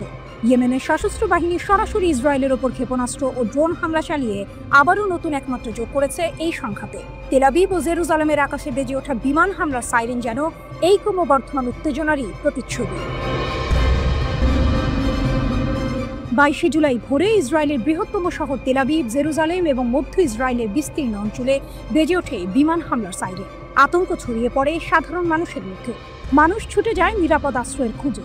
ইসরায়েলের সামরিক বাহিনী আইডিএফ দ্রুত জানিয়েছে, ইয়েমেন থেকে ছোড়া একটি ব্যালিস্টিক ক্ষেপণাস্ত্রকে তাদের বিমান প্রতিরক্ষা ব্যবস্থা সফলভাবে প্রতিহত করেছে। আইডিএফ এর বিবৃতি ছিল সংক্ষিপ্ত কিন্তু স্পষ্ট। প্রোটোকল অনুসারে সতর্কতা সক্রিয় করা হয়েছিল এবং ক্ষেপণাস্ত্রটি ইয়েমেন থেকে ছোড়া হয়েছিল এবং সফলভাবে বাধা দেওয়া হয়েছিল। আপাত দৃষ্টিতে মনে হতে পারে এটি একটি নিয়মিত ঘটনা, কিন্তু এর পেছনের প্রেক্ষাপট অনেকটাই ভিন্ন। এই হামলার পরপরই ইয়েমেনি সশস্ত্র বাহিনী এর দায় স্বীকার করে জানিয়েছে, ইসরায়েলি হামলার প্রতিশোধ হিসেবেই তারা তেল আবিবের গুরুত্বপূর্ণ বেন গুরিয়ন বিমানবন্দরকে লক্ষ্য করে এই হামলা চালিয়েছে। যদিও এই হামলায় তাৎক্ষণিকভাবে কোনো হতাহত বা বড় ধরনের ক্ষয়ক্ষতির খবর পাওয়া যায়নি, তবে বেন গুরিয়ন বিমানবন্দরের কার্যক্রম সাময়িকভাবে ব্যাহত হয়, যা টাইমস অফ ইসরায়েলের প্রতিবেদনেও নিশ্চিত করা হয়েছে। পরে অবশ্য বিমানবন্দর পুনরায় চালু হয়। প্রতিশোধের আগুন হুদাইদা থেকে তেল আবিব পর্যন্ত ইয়েমেনি সশস্ত্র বাহিনীর এই ক্ষেপণাস্ত্র হামলা কোনো বিচ্ছিন্ন ঘটনা নয়। এর ঠিক 24 ঘন্টা আগে 21 জুলাই ইসরায়েলি বিমান বাহিনী ইয়েমেনের হুদাইদা বন্দরে ড্রোন হামলা চালিয়েছিল। ইসরায়েল দাবি করে এই হামলায় ইয়েমেনি সশস্ত্র বাহিনীর সামরিক অবকাঠামো লক্ষ্য করা হয়েছে এবং তারা পূর্ববর্তী আইডিএফ হামলায় ক্ষতিগ্রস্ত স্থানগুলো পুনর্নির্মাণের চেষ্টা করছিল। অর্থাৎ ইসরায়েল ইয়েমেনের সশস্ত্র বাহিনীর সামরিক সক্ষমতা কমাতে চেয়েছিল, কিন্তু এর ফল হয়েছে উল্টো। ইসরায়েলি হামলার জবাব দিতে হুথিরা 24 ঘন্টারও কম সময়ে দূরপাল্লার ক্ষেপণাস্ত্র এবং একাধিক ড্রোন হামলা চালায় ইসরায়েলের উপর। প্রতিবেদন অনুযায়ী এই ক্ষেপণাস্ত্রগুলো 1800 কিলোমিটার দূর থেকে নিক্ষেপ করা হয়েছিল, যা ইসরায়েলের অধিকাংশ অঞ্চলে সাইরেন বাজাতে বাধ্য করে। 21 জুলাইও ইসরায়েলি আকাশসীমায় প্রবেশের আগে ইয়েমেনি ড্রোনগুলোকে বাধা দেওয়া হয়েছিল বলে ইসরায়েল জানায়। টাইমস অফ ইসরায়েলের তথ্য অনুযায়ী 18 মার্চ থেকে ইয়েমেনি সশস্ত্র বাহিনী ইসরায়েলের 63টি ব্যালিস্টিক ক্ষেপণাস্ত্র নিক্ষেপ করেছে। এই সংখ্যাটি কেবল একটি পরিসংখ্যান নয়, এটি মধ্যপ্রাচ্যে ক্ষমতার নতুন সমীকরণের ইঙ্গিত। ইয়েমেনিরা খোলাখুলিভাবে ঘোষণা করেছে যে গাজায় চলমান যুদ্ধের সমর্থনে তারা এই হামলা চালাচ্ছে এবং যুদ্ধ শেষ না হওয়া পর্যন্ত তাদের হামলা অব্যাহত থাকবে। ইয়েমেনের এই গোষ্ঠী ইরান সমর্থিত এবং ইসরায়েল ও যুক্তরাষ্ট্রের সঙ্গে ইরানের ক্রমবর্ধমান উত্তেজনা এই হামলায় একটি নতুন মাত্রা যোগ করেছে।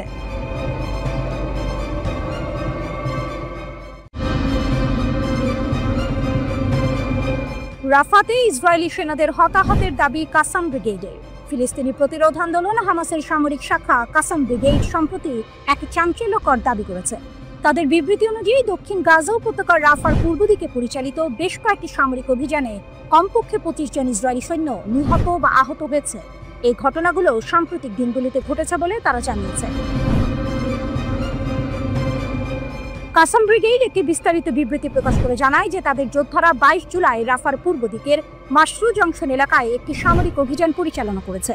এই অভিযানে 7 জন ইসরায়েলি সৈন্যের একটি ইউনিটকে লক্ষ্যবস্তু করা হয় কর্মী বিরোধী বিস্ফোরক ডিভাইস ব্যবহার করে। কাসাম ব্রিগেডের দাবি, এই বিস্ফোরণের ফলে ইসরায়েলি সৈন্যদের মধ্যে হতাহতের ঘটনা ঘটে।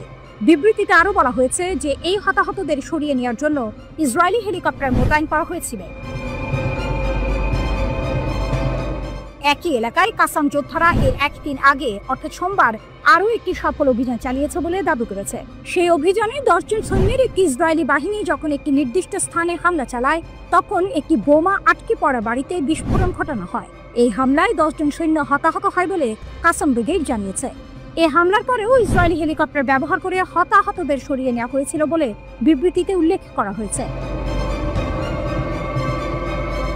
কাসাম ব্রিগেড আরও জানিয়েছে যে গত 17 জুলাই রাফার পূর্বে আল জানিনা পাড়ার দেইর ইয়াসিন জংশনের কাছে আরেকটি অভিযান চালানো হয়।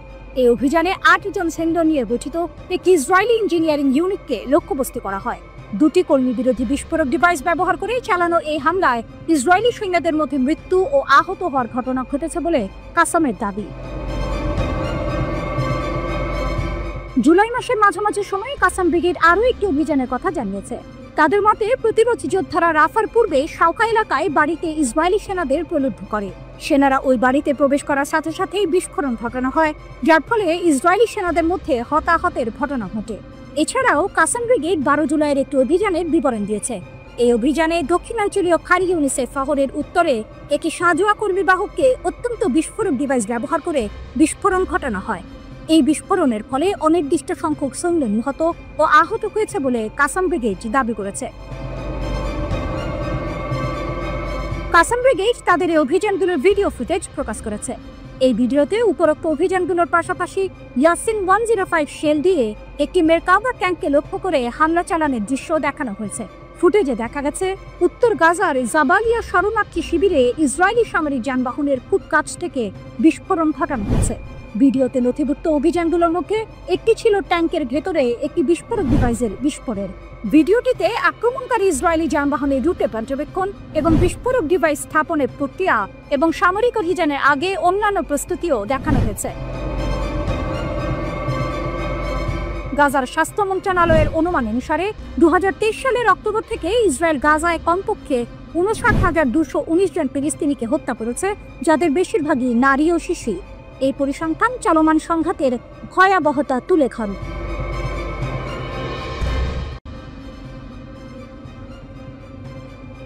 আগুন নিয়ে খেলছে ইসরায়েল, তেহরানের বজ্রকণ্ঠ, যুদ্ধ ও পারমাণবিক উচ্চাকাঙ্ক্ষা। ইরানের প্রেসিডেন্ট মাসুদ পেজেশকিয়ানের কণ্ঠে যেন প্রতিধ্বনিত হলো সমগ্র জাতির অদম্য সংকল্প। ইসরায়েল যদি ফের যুদ্ধের আগুন জ্বালায়, তবে ইরান প্রস্তুত, সম্পূর্ণ প্রস্তুত। প্রেসিডেন্ট পেজেশকিয়ান শান্ত কিন্তু দৃঢ় কণ্ঠে বলেছেন, ইসরায়েলের যে কোনো নতুন সামরিক পদক্ষেপের মোকাবিলায় আমরা সম্পূর্ণ প্রস্তুত এবং আমাদের সশস্ত্র বাহিনী আবারও ইসরায়েলের ভেতরে গভীরভাবে আঘাত হানার সক্ষমতা রাখে। পশ্চিমারা যখন ইরানের চলমান পারমাণবিক উচ্চাকাঙ্ক্ষার সমাধান খুঁজছে, তখনই পেজেশকিয়ানের এই মন্তব্য যেন এক নতুন বার্তা দিল। কারণ আন্তর্জাতিক বিভিন্ন প্রতিবেদনে বলা হয়েছে, যুক্তরাষ্ট্রের চালানো হামলায় ইরানের পারমাণবিক স্থাপনাগুলোর বাস্তব ক্ষয়ক্ষতি ওয়াশিংটনের দাবির তুলনায় ছিল অনেকটাই সীমিত। ইরান যেন এক অদম্য ফিনিক্স পাখির মতো ছাই থেকে উঠে এসে আরও শক্তিশালী হয়ে উঠছে। প্রেসিডেন্ট পেজেশকিয়ান 12 দিনের সংঘাতের পর কার্যকর হওয়া যুদ্ধবিরতির ওপর ইরানের কোনো আস্থা নেই। আমরা এই ব্যাপারে খুব একটা আশাবাদী নই। এসব কারণে আমরা যে কোনো সম্ভাব্য পরিস্থিতি ও প্রতিক্রিয়ার জন্য প্রস্তুতি নিয়ে রেখেছি। ইসরায়েল আমাদের ক্ষতি করেছে, আমরাও তাদের ক্ষতি করেছি। তারা আমাদের ওপর শক্তিশালী হামলা চালিয়েছে, আমরাও তাদের গভীরে শক্তভাবে আঘাত হেনেছি। তবে তারা নিজেদের ক্ষয়ক্ষতি গোপন করছে। এই হলো সেই মোচন। ইসরায়েল নিজেদের ক্ষয়ক্ষতি বিকিয়ে রাখছে, এই দাবি যেন ইরানের শক্তির এক নীরব ঘোষণা। তারা কেবল প্রতিরোধই করেনি, পাল্টে আঘাতও হেনেছে, যার গভীরতা ইসরায়েল প্রকাশ করতে সাহস পাচ্ছে না। আন্তর্জাতিক বিরোধিতা সত্ত্বেও ইরান তার ইউরেনিয়াম সমৃদ্ধকরণ কর্মসূচি অব্যাহত রাখতে বলে জানিয়েছেন প্রেসিডেন্ট পেজেশকিয়ান। তিনি স্পষ্ট করে দিয়েছেন, ইরানের পারমাণবিক সক্ষমতা উন্নয়নের এই কার্যক্রম আন্তর্জাতিক আইনের কাঠামোর মধ্যেই পরিচালিত হবে। প্রেসিডেন্ট পেজেশকিয়ান বলেছেন, ট্রাম্প বলেছেন ইরানের কাছে পারমাণবিক অস্ত্র থাকা উচিত নয় এবং আমরা এই বিষয়টি মেনে নিচ্ছি, কারণ আমরা পারমাণবিক অস্ত্র স্পষ্টভাবে প্রত্যাখ্যান করি। এটি আমাদের রাজনৈতিক, ধর্মীয়, মানবিক ও কৌশলগত অবস্থা। ইরান কূটনীতিতে বিশ্বাসী, কিন্তু হুমকি বা জোর জবরদস্তি মেনে নেবে না। পেজেশকিয়ান আরও বলেন, আমাদের পারমাণবিক কর্মসূচি শেষ হয়ে গেছে বলে ট্রাম্প যে দাবি করেছেন তা একটি ভুল ধারণা মাত্র। এই মন্তব্য যেন বিশ্বকে এক কঠিন বার্তা দিলে ইরান তার নিজস্ব পথে অবিচল, কারো হুমকিতে তারা পিছু হটবে না। ইসরায়েল সহ প্রায় সবার একটা ধারণা ছিল তাদের ক্ষেপণাস্ত্র প্রতিরক্ষা ব্যবস্থা আয়রন ডোম ভেদ করার ক্ষমতা কোনো মিসাইলের নেই, ফলে এটিকে তারা বলতো ঈশ্বরের দেয়া। এর পাশাপাশি তাদের রয়েছে ডেভিড স্লিং, দ্য অ্যারো এবং যুক্তরাষ্ট্রের তৈরি থাট। এছাড়া জর্ডান এবং লোহিত সাগরে মার্কিন বাহিনীর আকাশ প্রতিরক্ষা ব্যবস্থা তাদেরকে বাড়তি নিরাপত্তা নিশ্চয়তা দিয়েছিল। ইরান তার পুরো প্রতিরক্ষা ব্যবস্থা গড়ে তুলেছে ইসরায়েলকে মাথায় রেখে। আজ হোক কাল হোক ইসরায়েলের সঙ্গে সামরিক সংঘাত বাঁধবেই। এই ধরনের সামরিক রাজনৈতিক বোঝাপড়া এই প্রতিরক্ষা ডক্ট্রিনের মূল প্রতিপাদ্য।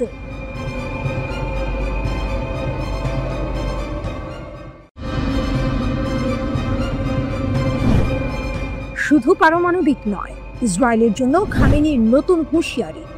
মিসাইল সংকটে আমেরিকা, ইরান কি যুদ্ধের ঢোল বাজাচ্ছে আরো জোরে? মধ্যপ্রাচ্যের আকাশ জুড়ে এখন কেবলই চাপা উত্তেজনা।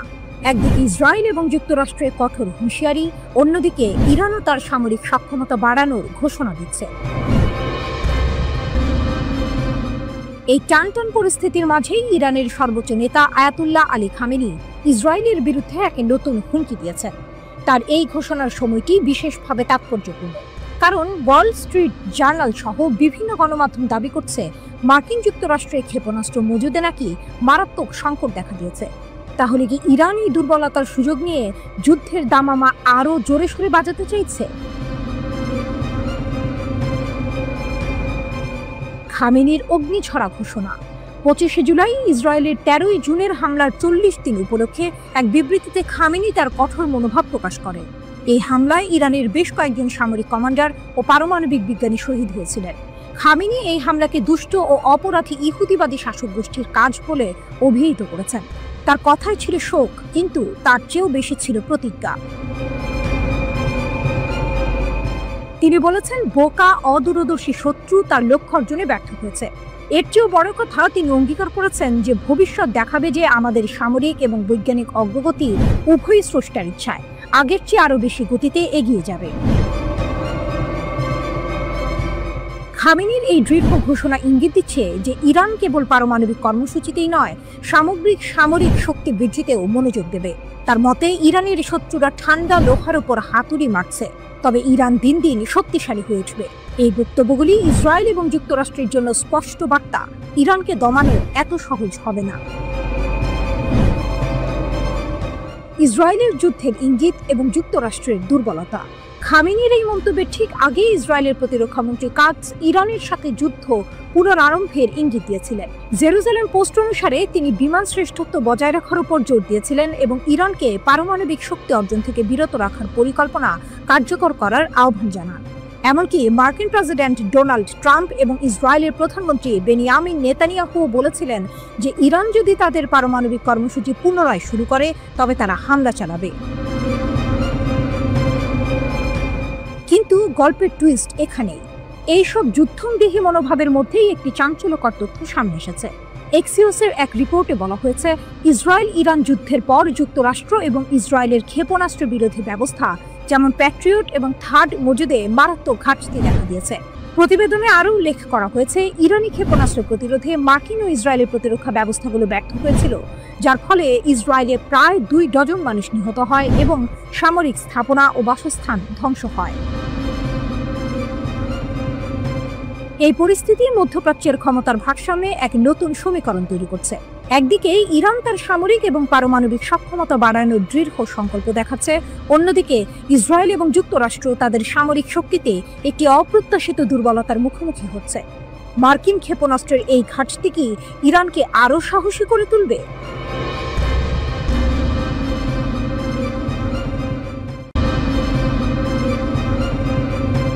ইসরায়েল ও হামাসের সংঘাতে বাড়ছে হতাহতের সংখ্যা।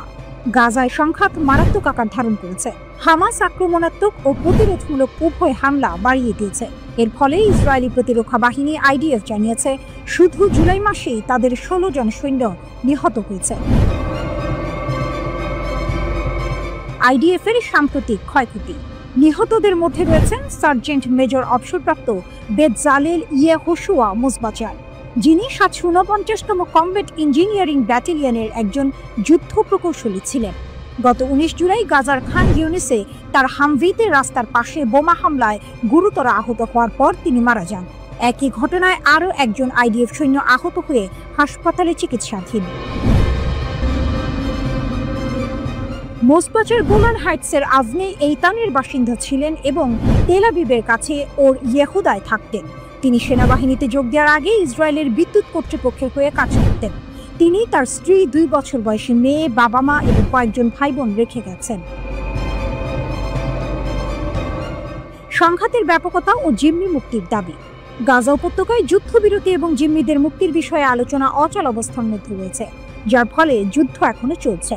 2023 সালের অক্টোবর থেকে হামাসের বিরুদ্ধে ইসরায়েলের স্থল অভিযানে মোট 457 জন নিহত হয়েছেন। এই সংখ্যার মধ্যে IDF সেনা, পুলিশ কর্মকর্তা এবং প্রতিরক্ষা মন্ত্রণালয়ের বেসামরিক ঠিকাদাররাও অন্তর্ভুক্ত। গত 7 অক্টোবর থেকে সকল ফ্রন্টে নিহত ইসরায়েলি কর্মীর মোট সংখ্যা এখন 896 পৌঁছেছে। এদিকে ইসরায়েলি জিম্মিদের আত্মীয় স্বজনরা তেল আবিবের মার্কিন দূতাবাস শাখার দিকে মিছিল করেছেন। তারা 50 জন জিম্মিকে ফিরিয়ে আনার জন্য হামাসের সাথে একটি পূর্ণাঙ্গ চুক্তি দাবি করেছেন। এই সংঘাতের ফলে সাধারণ মানুষের জীবন মারাত্মকভাবে ক্ষতিগ্রস্ত হচ্ছে, মানবিক সংকট আরও গভীর হচ্ছে এবং আন্তর্জাতিক সম্প্রদায় অবিলম্বে যুদ্ধবিরতির আহ্বান জানাচ্ছে। উভয় পক্ষের মধ্যে উত্তেজনা বৃদ্ধি পাওয়ায় এই অঞ্চলে শান্তি প্রতিষ্ঠার সম্ভাবনা আরও কঠিন হয়ে পড়ছে। স্থানীয় সংবাদ মাধ্যমগুলো বলছে, পরিস্থিতি দ্রুত অবনতির দিকে যাচ্ছে এবং যদি জরুরি ভিত্তিতে কোনো সমাধান না আসে তবে হতাহতের সংখ্যা আরও বাড়তে পারে। এই সংঘাতের জেরে আঞ্চলিক স্থিতিশীলতাও হুমকির মুখে পড়ছে। আন্তর্জাতিক মহল উদ্বেগ প্রকাশ করে দ্রুত একটি শান্তিপূর্ণ সমাধানের আহ্বান জানাচ্ছে। গাজা উপত্যকার সব লক্ষ্য অর্জন এবং হামাসকে নির্মূল করতে তেল আবিব দৃঢ় প্রতিজ্ঞ বলে মন্তব্য করেছেন ইসরায়েলি প্রধানমন্ত্রী বেনিয়ামিন নেতানিয়াহু। নেগেভ মরুভূমিতে বিমান বাহিনী ঘাঁটি পরিদর্শনকালে এক ভিডিও ভাষণে তিনি বলেন, আমরা লড়াই চালিয়ে যাব যতক্ষণ না আমরা আমাদের সমস্ত যুদ্ধ লক্ষ্য অর্জন করি। সম্পূর্ণ বিজয় না হওয়া পর্যন্ত আমরা কাজ চালিয়ে যাব। আমরা হামাসকে নির্মূল করব। গত নভেম্বরে আন্তর্জাতিক অপরাধ আদালত গাজায় যুদ্ধাপরাধ এবং মানবতা বিরোধী অপরাধের জন্য নেতানিয়াহু ও তার সাবেক প্রতিরক্ষামন্ত্রী ইয়োভ গ্যালান্টের বিরুদ্ধে গ্রেপ্তারি পরোয়ানা জারি করে। উপত্যকা জুড়ে যুদ্ধের জন্য ইসরায়েল আন্তর্জাতিক বিচার আদালতে গণহত্যার মামলার মুখোমুখি।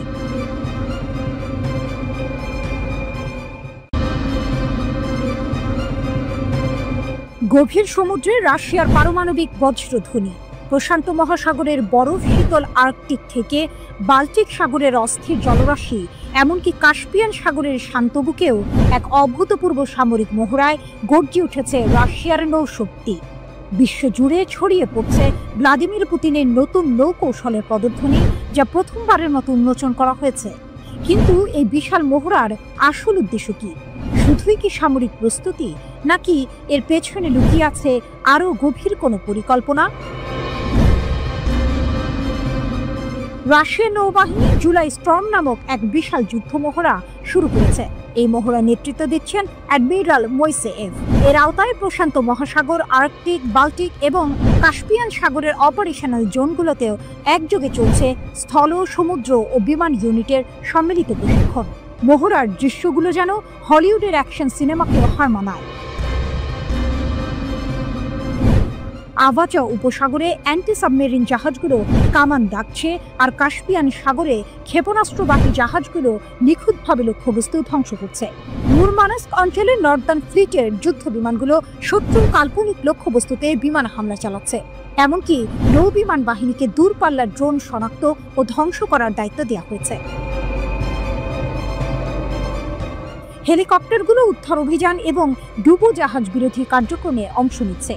কামচাটকা উপকূলের কাছে একটি মাল্টি রোল পারমাণবিক ডুবোজাহাজ শত্রুর উপস্থিতি অনুকরণ করে মহড়ায় অংশ নিচ্ছে, যেখানে রাশিয়ান জাহাজগুলো শত্রুপক্ষের ডুবোজাহাজ ট্র্যাক ও ধ্বংস করার অনুশীলন করছে। প্রতিরক্ষা মন্ত্রণালয় জানিয়েছে, এই মহড়ার মূল লক্ষ্য হল উন্নত সামুদ্রিক হুমকি মোকাবিলায় নিজেদের সক্ষমতা পরীক্ষা করা এবং বাস্তব পরিস্থিতিতে নৌবাহিনীর যুদ্ধ প্রস্তুতি যাচাই করা। প্রকাশিত ফুটেজে সরাসরি গোলাবর্ষণ এবং সমন্বিত হামলার কৌশল দেখা গেছে, যা রাশিয়ার সামরিক শক্তির এক ভয়ঙ্কর চিত্র তুলে ধরেছে। পুতিনের নতুন কৌশল শুধু প্রতিরক্ষা নাকি আক্রমণ? কিন্তু এখানেই আসে সেই মোচড়। পুতিন নতুন যে নৌকৌশল উন্মোচন করেছেন তা কি কেবল প্রতিরক্ষামূলক, নাকি এর আড়ালে রয়েছে বিশ্বের ক্ষমতা সমীকরণে এক নতুন ভারসাম্য তৈরির সুদূর প্রসারী পরিকল্পনা? এই বিশাল মহড়া এমন এক সময়ে হচ্ছে যখন বিশ্ব জুড়ে ভূ রাজনৈতিক উত্তেজনা তুঙ্গে। ইউক্রেন যুদ্ধের পর পশ্চিমা দেশগুলোর সঙ্গে রাশিয়ার সম্পর্ক তলানিতে। এমন পরিস্থিতিতে পারমাণবিক সক্ষমতা সম্পন্ন নৌবাহিনীর এই বিশাল মহড়া কেবল সামরিক বার্তা নয়, বরং একটি সুস্পষ্ট রাজনৈতিক বার্তাও বটে। এটি ইঙ্গিত দেয় যে রাশিয়া নিজেদের বৈশ্বিক প্রভাব পুনঃপ্রতিষ্ঠা করতে বদ্ধপরিকর। বিশেষ করে আর্কটিক অঞ্চলে রাশিয়ার ক্রমবর্ধমান সামরিক উপস্থিতি নতুন করে ভূ রাজনৈতিক বিতর্ক সৃষ্টি করেছে, যেখানে প্রাকৃতিক সম্পদ এবং নতুন নৌ রুটের নিয়ন্ত্রণ নিয়ে বিশ্ব জুড়ে প্রতিযোগিতা বাড়ছে। তাহলে কি জুলাই ঝড় শুধু একটি মহড়া নয়, বরং বিশ্বকে পুতিনের পারমাণবিক সক্ষমতা এবং নতুন আগ্রাসী নৌকৌশলের জানান দেওয়ার একটি প্রদর্শনী? এই মহড়া কি কেবল সমুদ্রের গভীরে সীমাবদ্ধ থাকবে, নাকি এর ঢেউ আন্তর্জাতিক রাজনীতিতেও বড় ধরনের পরিবর্তন আনবে? সেটাই এখন দেখার বিষয়।